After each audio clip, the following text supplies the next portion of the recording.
તો કેમ જો ગલે જાઓ જો ખાગી તમને ઘણી બધી જોઈ હશે પણ આ જો કઈ રીતની કેવી ખાગી છે ચમકે જ એકદમ સફેદ આ પેચલ રચિયાના દરિયામાંથી અહીંયા આવી ચીકણી ચીકણી લાઈટ છે રચિયન ખાગી જો એની આખું લાલ ચોળ મોઢું ને બોઢું ને બધું લાલ ચોળ છે રચિયન ખાગી છે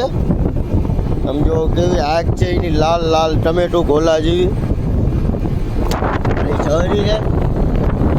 એકદમ સફેદ ખાગી આવી ગઈ આવવાના એવો લીપેડ એમાં સફેદ ખાગી આવી રાતે ત્યારે તો 10-12 વાગી ગયા છે હવે બોટ ટકડાવીને જઈએ આવા ને આવા વિડીયો હું તમને બતાવ્યા કરીશ તમે ફોલો કરી નાખજો લાઈક કરી નાખજો આવી રચિયન ખાગીને હું તમને બતાવ્યા કરીશ